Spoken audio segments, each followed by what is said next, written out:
Hey, Hammy here. Going to look today at one specific taxon in Linnaeus's classification system, the kingdom, and how that has developed through the years and how we've added more kingdoms more and more and sort of gotten to the place where we are today. Remember, the kingdom is the highest taxonomic level. It's over phylum, class, order, family, genus, species. The only other one that it's not higher than is domain, which we will talk about a little bit later on here. So here in the chart, you get kind of a brief history. Remember, Linnaeus started with two kingdoms, plant and animal. And as scientists began to discover and we learned more and more about different things, we learned how those could actually be split up into more kind of different kingdoms. And so it evolved from two kingdoms, okay, all the way to the 6 kingdoms that we have today. One of the first differences was the idea of a protist.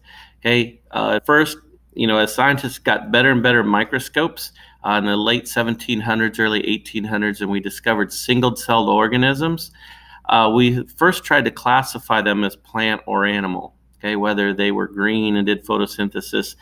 But in 1866, a biologist named Ernst Haeckel created a third kingdom, and he said, let's put all those single-celled organisms that we see underneath the microscope, let's give them their own kingdom called Protista, and they were called protists.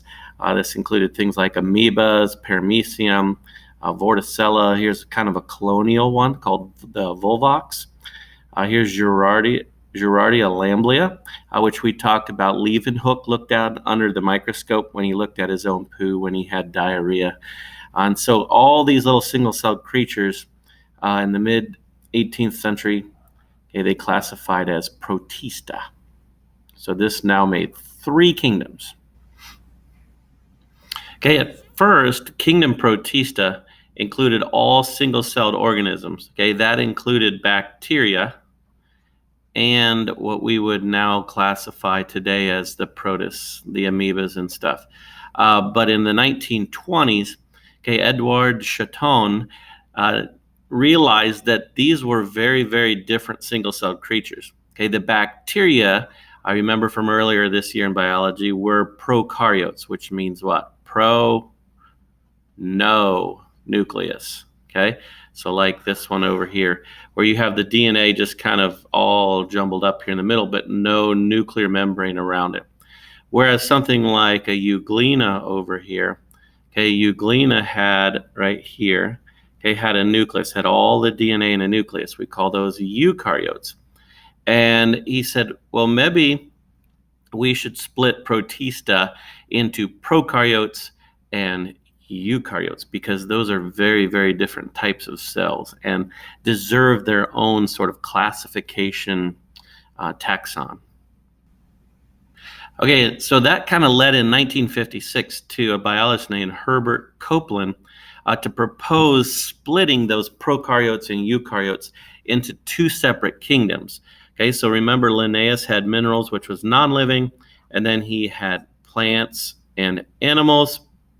Haeckel added that third one.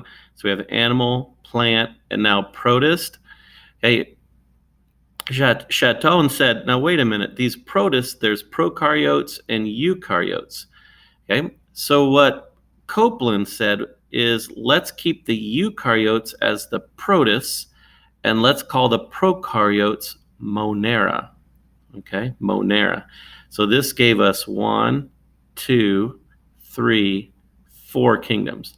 So you can see they're starting to divide them down as we figured out new things about them, put them in more and more kind of better classification categories.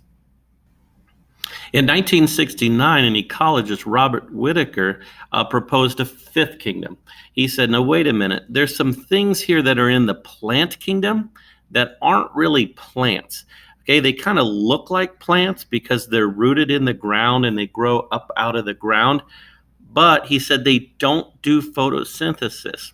So he took some of these eukaryotes, and he's like the molds and the mushrooms, and he said maybe those should go in a separate kingdom called fungi, because they do not make their own food. Okay, they obtain nutrients. We know where do you find molds and mushrooms on old, decaying, breaking down things.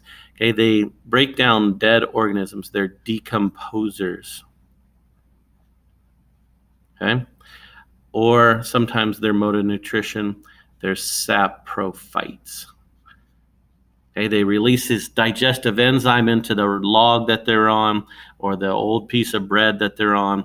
It breaks down, and then they soak up the nutrients. Okay, so he said that's very different than photosynthesis of a plant.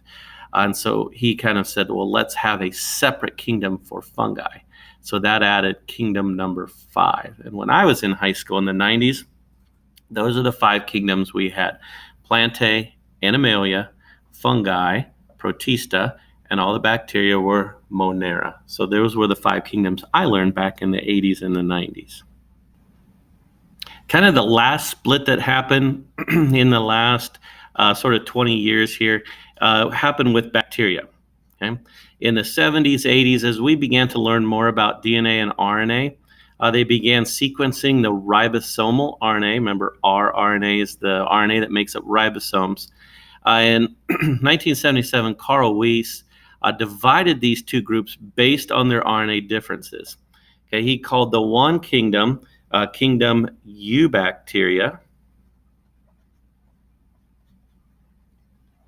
Okay, and in the kingdom Eubacteria, one of the things we talked about in class is that they had this kind of protein sugar in the cell wall called peptidoglycan, and they were kind of basic standard energy production, and their rRNA was much different than the other kingdom he proposed was Archaebacteria. Okay, the Archaebacteria they initially found in very extreme environments like hot springs, salt springs. Some of you working on your Kingdoms of Life project on your theme parks have found some of those extreme environment sort of bacteria. Okay, and they did not have peptidoglycan in their cell walls, and they worked differently enough that we said, hey, you know what? We should divide the bacteria. Okay, we should divide Kingdom Monera into 2 separate kingdoms of bacteria. Okay, and this today now we have 6 kingdoms.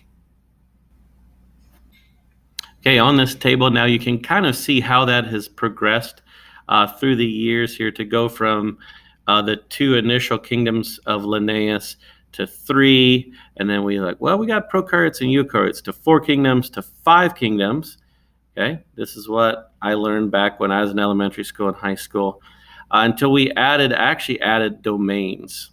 Okay, into the 6 kingdoms that we have today: Animalia, fungi, plant.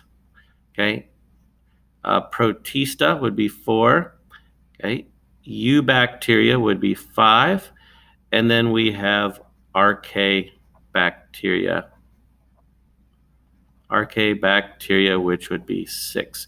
And those are the current 6 that we recognize today. However, you may have noticed that I crossed off one of those. Okay, that's not set in stone. Late in 2018, Canadian researchers reported a possible new eukaryotic organism. It has just tons and tons of flagella. Here you can see a microscopic picture of it down here. All these little flagella. And when they started doing DNA analysis, they showed it has a very ancient common ancestor with some of the other eukaryotes. And so there's this debate. Should we add yet another new kingdom for these hemimastigotes? Okay, should they have their own kingdom or not? When some of you are doing your research for your organisms for the Kingdoms of Life project, you'll see that some websites have certain clades or divisions or phylums, and some have certain subphylums.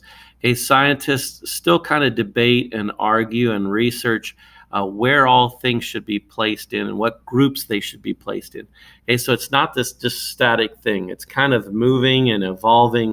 As scientists learn more and more about creatures, we add kingdoms, or we consider adding kingdoms, and we kind of move and shuffle stuff around as we know better where to place them.